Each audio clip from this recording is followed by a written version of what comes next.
کفر کیا ہے ہم فاسقون، یہ لوگ تو نادان ہو گئے۔ تو دیکھو عمر منع کر رہے ہیں نا، آیت نازل ہو گئی، حجاب کی سوچ رہے آیت نازل ہو گئی، شراب کے بارے میں اللہ سے دعا کی آیت نازل ہو گئی۔ حضرت عمر رضی اللہ عنہ کو یہ اللہ کا مقام و مرتبہ عطا کیا ہے، یہ مقام اور مرتبہ اللہ نے حضرت عمر رضی اللہ عنہ کو دیا تھا۔ اسی لیے نبی نے کہا اگر میرے بعد کوئی نبی ہوتا تو حضرت عمر رضی اللہ عنہ ہوتا۔ کون ہوتا؟ حضرت عمر رضی اللہ عنہ ہوتا۔ ایک روایت کے اندر ہے کہ حضرت عمر فاروق رضی اللہ عنہ نبی سے بہت محبت کرتے تھے، سارے صحابہ کرتے تھے، ایسی بات نہیں ہے، لیکن ان صحابہ تھوڑا زیادہ کرتے تھے، کیونکہ اس میں اس کا اسلام کا رول ہے۔ جیسے ہمارا بھائی کوئی ہوتا ہے اور ہماری جماعت میں اگر کسی کا خاص رول ہوتا ہے تو ہم لوگ کہتے ہیں کہ اس کا جماعت میں بہت بڑا کردار ہے، تعاون کیا انہوں نے، دین کی مدد کی۔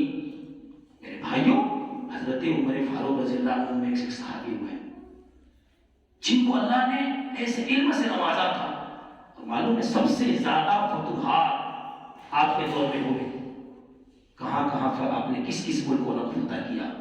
لیکن یاد رکھیں حضرت عمر فاروق رضی اللہ عنہ بڑی ہی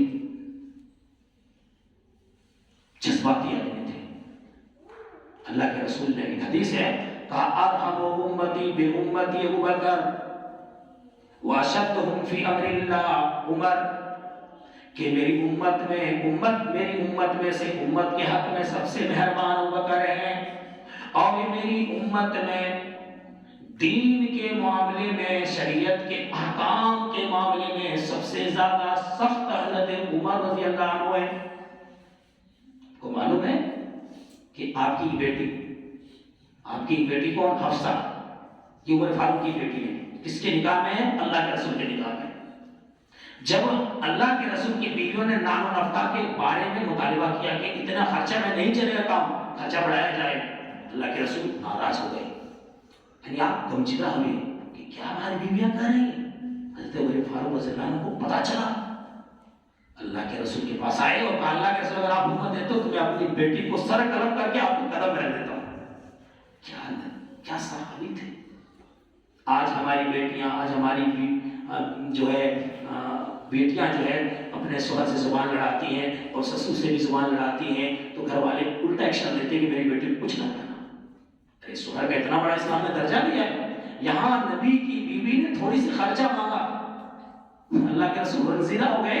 تمہارے فاروق نے کہا میں اگر آپ حکم دیں تو میں اپنی بیٹی کا سر قلم کر دوں اور آپ کے قدم مبارک میں رکھ دوں۔ اسی لیے آپ سے شیطان بھی کانپتے تھے، آپ جس راستے سے جاتے ہیں نا اس راستے سے شیطان بھی اپنا راستہ بدل لیتا تھا۔ اللہ نے یہ روب، یہ دبدبہ حضرت عمر رضی اللہ عنہ کو دیا تھا۔ ابھی شروع کا زمانہ کا اسلام ہے، جب تک عمر رضی اللہ عنہ اسلام نہیں لائے کھلا کھلا کرنے کی تبلیغ کی ہمت نہیں ہو رہی، لیکن جیسے ہی عمر رضی اللہ اسلام لائے مکہ کی پہاڑیاں لا الہ الا اللہ محمد رسول اللہ سے گونج اٹھی۔ کیا اٹھی؟ گونج اٹھی۔ میرے بھائیوں، حضرت عمر رضی اللہ عنہ یہ وہ صحابی ہیں جن کو دوسرے نمبر پر خلیفہ مقرر کیا گیا اور انہی کے مشورے سے قرآن کو جمع کیا گیا۔ آپ کو معلوم ہے ابھی تک قرآن ایک کتاب کی شکل میں جمع نہیں ہوا تھا۔ جب ایک جنگ میں، جس کو تقریباً جنگ مما کہتے ہیں، اس کے اندر اکثر قرآن شہید ہو گئے۔ معلوم ہے حضرت بکر صدیق کے زمانے میں 700 حفاظ کرام شہید ہوئے تھے، 700 حفاظ کرام۔ تو حضرت عمر رضی اللہ عنہ کو لگا کہ اس طرح قاری لوگ، حفاظ لوگ شہید ہوتے رہیں گے تب تو قرآن ضائع ہو جائے گا، اس لیے ایسا کیا جائے اب قرآن کو کتابی شکل میں دیا جائے۔ صدیق رضی اللہ عنہ نے کہا جو کام اللہ کے رسول نے نہیں کیا وہ کام میں کیسے کروں گا؟ اور آپ کے معلوم ہے وحی کے لکھنے والے بہت تھے، کاتبان وحی زید بن ہے نا ثابت، اسی طرح آپ کا امیر معاویہ وغیرہ وغیرہ، تو اس کے حکم پر قرآن بھی جمع ہو رہا ہے۔ آپ دیکھ لو آگے باتیں انشاءاللہ۔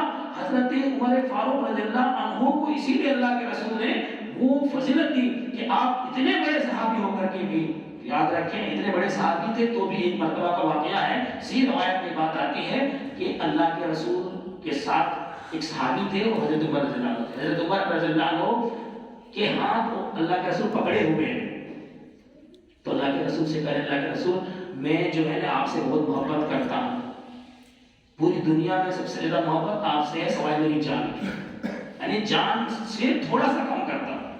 اللہ کے رسول نے کہا عمر ابھی بھی تمہارا ایمان مکمل نہیں ہوا ہے، ابھی بھی تمہارا ایمان مکمل نہیں ہوا ہے جب تک کہ تم مجھ سے میرے جان سے بھی زیادہ پیار نہ کرنے لگو۔ عمر نے کہا کہ اللہ کے رسول میں اپنی جان سے بھی زیادہ آپ سے پیار کرتا ہوں، اگر آپ کی محبت میں میری جان چلی جائے تو جان دینے کے لیے میں قربان ہوں۔ اللہ کے رسول نے کہا عمر اب تم پکے مومن ہو گئے، اب تم کامل ایمان والے ہو گئے۔ بتاؤ اتنے بڑے صحابی سے اتنی بات کہنے کے بعد اللہ کے رسول نے کہا اس کا کامل ایمان نہیں ہے۔ ہم نہ جانے ہمارا ایمان کا کیا ہے، ہمارا ایمان کیسا ہے۔ آج مسلمانوں کے ایمان خطرے میں، ہم ایمان والے نہیں تھے، ایمان تو دور کی بات ہے میرے بھائیوں، ہم مسلمان نہیں، جس کی وجہ سے ہم پر یہ مصیبتیں، یہ آفتیں اور یہ طرح طرح کی جو ہے پریشانیاں آ رہی ہیں۔ آج دیکھا جائے تو مسلمانوں کو مولی اور گاجر کی طرح کاٹنے کی بات کی جا رہی ہے، ہمارے خلاف نہ جانے کیسے کیسے پروپیگنڈے ہو رہے ہیں، اور ہم ایسے قوم ہیں کہ سوئی ہوئے، ہم سب سے جو ہے سوئی ہوئی قوم اگر کوئی ہے تو مسلمان ہے۔ آپ موازنہ کر لو، جین دھرم کو دیکھ لو، بدھ دھرم کو دیکھ لو، یہودی کو دیکھ لو، ان کے پرسنٹیج اتنے کم ہونے کے باوجود ان کی کتنی یونیورسٹیاں ہیں، کتنے بڑے بڑے کالجز ہیں، ہمارے کتنی یونیورسٹی کتنے کالجز ہیں۔ ہم دین میں بہت پیچھے ہیں، دنیا میں بھی پیچھے ہیں، ہم علم میں پیچھے ہیں، عمل میں بھی پیچھے ہیں۔ میرے بھائی جب تک آپ علم میں بھی آگے نہیں رہو گے، عمل میں بھی آگے نہیں رہو گے، خدا کی قسم ہم اور آپ دنیا میں کبھی بھی ترقی نہیں کر سکتے، اور دنیا کو چھوڑیے آخرت میں بھی ہمارا جو ہونا ہے وہ کر رہے گا۔ ہم نہ ادھر کے رہیں نہ ادھر، جیسے دھوبی کا گھاٹ وہ کہاوت ہے نا۔ اللہ تعالیٰ ہم لوگ کو اس بات کی توفیق دے کہ ہم ایمان والے بنے۔ ہم ایمان کتنی باتیں بیان کی جاتی ہیں، لیکن ہمارا اتنا دل سخت ہو چکا ہے کہ ہم اس کان سے سنتے ہیں اس کان سے نکال دیتے ہیں، عمل میں بالکل ہم پورے ہیں۔ میرے بھائیوں آج جمعہ کا دن مسجد بھری ہوئی ہے، پھر دیکھ لیجیے نماز کوئی نہ ہو، کیا اللہ نے ہمارے اوپر نماز فرض نہیں کیا؟ کیا کل قیامت کے دن اللہ تعالیٰ ہم سے پوچھے گا تو ہم اس کا جواب دے سکیں گے؟ تو یہ باتیں جو صحابہ کے بارے میں بیان کیا جا رہا ہے اس لیے تاکہ آپ ان واقعات کو، ان باتوں کو سن کر کے عملی جمع پہنا ہے، اپنے اندر تبدیلی لائیں۔ ہمارے اندر کوئی تبدیلی نہیں، ہم بالکل سو رہے ہیں، خواب خطا کے نیند لے رہے ہیں۔ ہمیں اگر دنیا میں کام کرنا رہتا ہے نا تو ہم رات کے 3 بجے اٹھ جاتے ہیں، اور جب نماز کی باری آتی ہے تو ہم سوئے رہتے ہیں، صبح 10 بجے اٹھتے ہیں، جبکہ نہیں معلوم کہ حدیث میں کیا ہے، جو دیر تک سویا رہتا ہے شیطان اس کے کانوں میں پیشاب کر دیتا ہے۔ حدیث بخاری سے روایت ہے، ہمارے کانوں میں شیطان پیشاب کر رہا ہے، اس لیے ہم لوگ شیطان بن رہے ہیں۔ میرے بھائیوں ہمیں چاہیے کہ ہم اپنے اندر تبدیلی لائیں، اس صحابہ کے طریقے کے مطابق چلیں، تاکہ ہم دنیا کے اندر بھی کامیاب ہوں اور آخرت کے اندر بھی کامیاب ہوں۔ وآخر دعوانا الحمدللہ رب العالمین۔ اللہ تعالیٰ سے دعا ہے کہ اللہ تعالیٰ ہم سبوں کو ایمان اور اسلام پر قائم و دائم رکھے اور ایمان پر خاتمہ فرمائے، اور ہم سب کو گناہوں کے اللہ مغفرت فرمائے، آمین۔